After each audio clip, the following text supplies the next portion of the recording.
Hello friends, this is Professor Swapnil Chowdhury, and now we are going to discuss about Java try catch and finally blocks.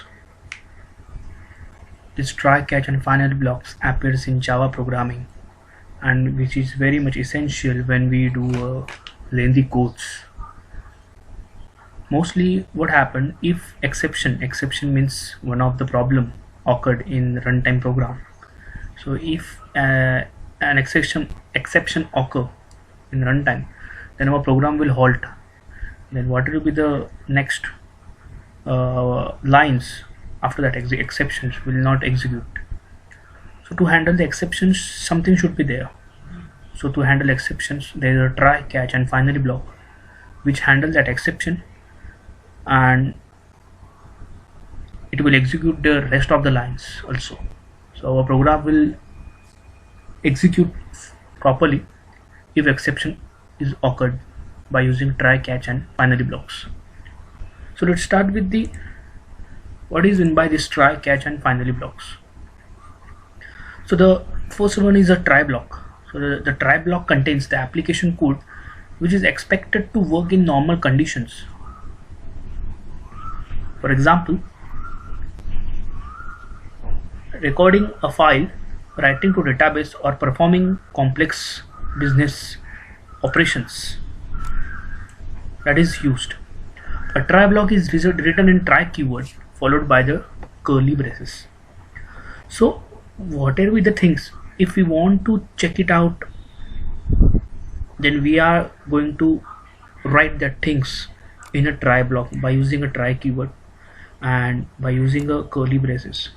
So within the curly braces, we are going to check whatever be the things which will occur some kind of exceptions. We will not decide that what are the things which will occur exceptions, but we can minimize it by using some kind of inbuilt functions. So to provide it that there is a try block followed by a catch block also. So the first thing is try block by using a try keyword, and in the curly braces we are going to write our code here which is going to be try. If the exception is occurred in a try block, that exception is throws in a catch block. So there is a catch block must be there. So the optional catch block follow the try block and must handle the checked exceptions thrown by a try block as well as any possible unchecked exceptions. So try block which will try for the exception occurs. If there is an exception, then that exception is catched by this catch block by using the exception type, and the exception is handle code we are going to write here. This catch block is optional because there is one more block called as finally block. This will be also in the picture. So when one catch block handles the exception, the next catch block are not executed. Control shift directly from the executed catch block to execute the remaining part of the program, including finally block. So if we have a multiple kind of exceptions like null pointer exception, number format exception, boundary exception, array boundary exception, divide by zero exception, inbuilt exception, system exception, hardware exception, software exceptions. This kind of exceptions are handled by each and every catch block. So we can write a multiple catch block over here. But if one catch block handles the exception, the next catch block are not executed. The cursor directly throws after catch block to the finally block. The finally block will execute it all the time, and the rest of the program will execute. So in this way we can use a multiple catch block by using one try block and rest of the catch block. So at the optional finally block gives us a chance to run the code which we want to execute every time a try catch block is completed. If I want to run the code every time from try and catch block, so for example there is a one code in try block, there is not any exception, then whatever be the next line we can write that next line in the finally block also.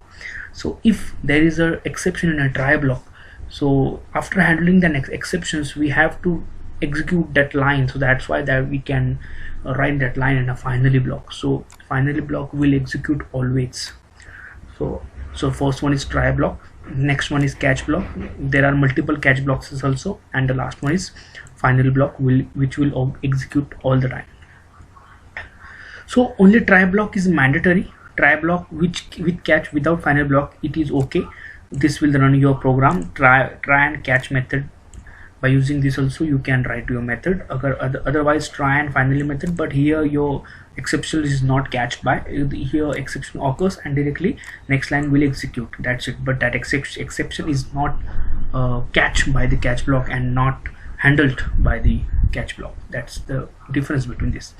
So there is a one diagram of to try catch finally blocks when exception is not thrown and exception is thrown. So left hand side is contain exception is not thrown and right hand side contain exception is thrown. Obviously exception is thrown or not thrown is decided by the try block. So try block first check it out that is there is any exception or not. If there is no exception, then that directly cursor goes to the finally block.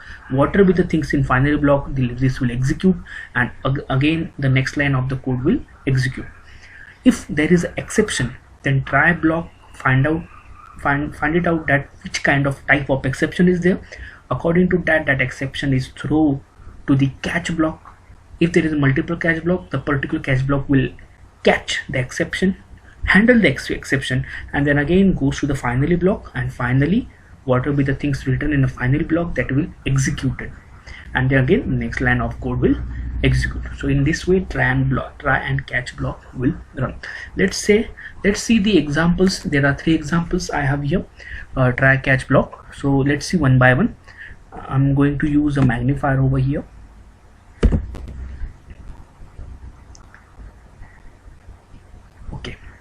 So the first one thing is that I'm using Eclipse 2020-3 to run this Java code. So first one I have uses one project name called as try catch project, and in this project I'm importing or I'm creating one Java file called as hello.java. In that hello.java there is only one class hello. You can see over here also there is only one class. There is only one class which having a main function. So only one class is there, class hello, and again there is my main function, that is public static void main string arguments added by main function. So I'm here to I'm writing this code to just having a skeleton of the try catch and finally block.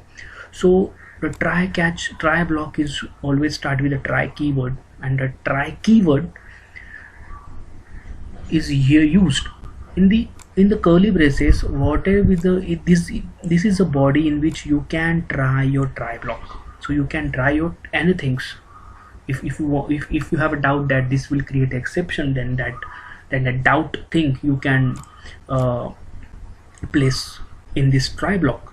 Try block will check it out about for the exceptions occurred or not. If there is exception occurred, then that exception is thrown to the catch block. That is thrown to the catch block, and this catch block will execute or handle the exception. After the handling the exceptions, the catch block, the cursor will goes to the finally block, and this finally block will always execute. This final block will always executes. So in this examination, in this example there is no any exception occurred, but still we are using try catch and final block. Let's see what are the output of this. So I'm here run the hello program here. So while I'm running this hello program, there is output is here. Output is like try block and finally block. Okay, so I stated earlier than that the try block first executes whatever things in try block executes. If there is exception, then catch block will execute. If there is not exception, then directly final block is executed. So in a try block there is a printing statement of try block, and in a final block there is a printing statement of finally block. That's why the output of try block and finally block. So this is my first example of try, catch and finally blocks. So right now let's take example of if there is any exception. So my example 2 is there. So again the same thing happen over here. Again I'm using the same package, same project name as a try catch, and I'm creating one more Java file in it, and that Java file name is hello2, having only one class, and that class contain my main method. So there is a main method, public static void main string arguments. Again it is followed by try catch and finally block. So try catch is this, catch block is this, and finally block is this. So try block contain what will be the things which I have to check it out, and what will be the things which I have to throw. So assume that there is one as exception occurs as a null point exception. So this is one kind of exception, inbuilt exception, null point exceptions. So we can, in the try block, we can throw that null point exception as a null occurred. Okay, so after this exception occurred, that exception is catched by the catch block, and this catch block will execute. So with this catch block will execute is nothing but the catch block will handle that exception, and again passes to the cursor to the finally block, and finally block will execute. So here we are going to create one inbuilt exception by using a throw keyword. If inbuilt exception is occurred in my line, then that exception is thrown by defaultly to the catch block. But here there is no exception occurred in my code. That's why we are throwing a manual exception to the catch block. That the exception is null pointer exception, and catch block will exception, and E is nothing but the object. Okay.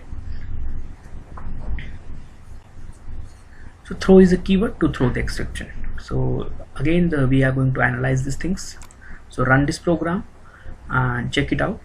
Here exception occurs, that's why try block will execute also, catch block will execute also, and finally block will execute also.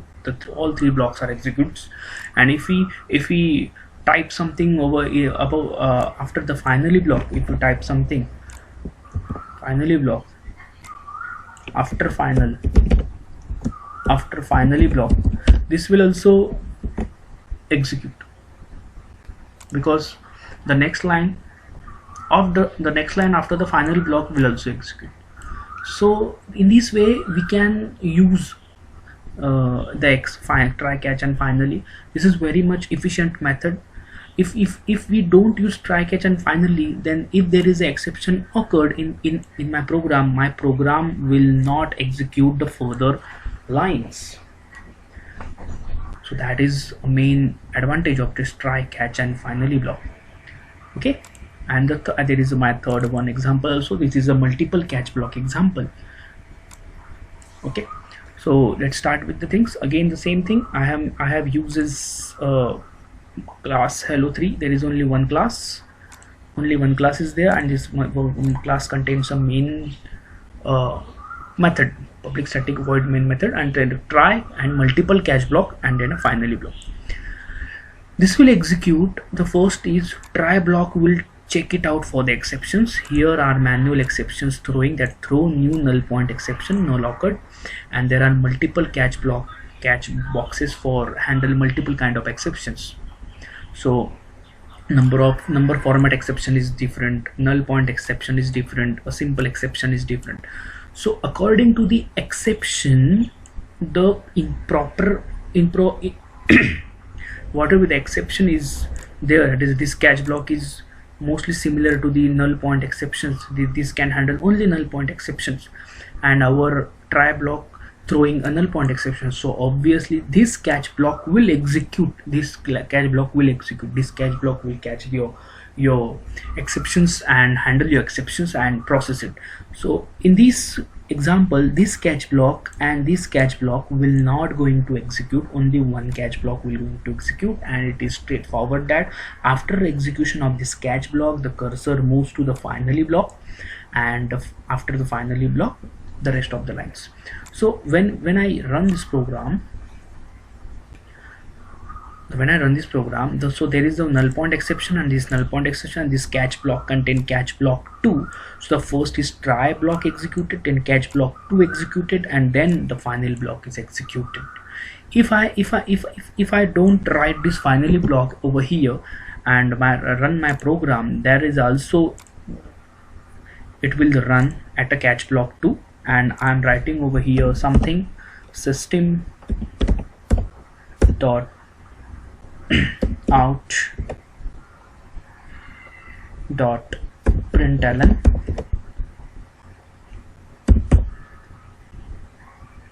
and I'm writing over here is like other codes. Okay, and I'm going to run this program. Okay, so try block is executed, catch block 2 handle that exception, and again passes the cursor to the rest of the codes, so that my other codes will execute. So finally is optional.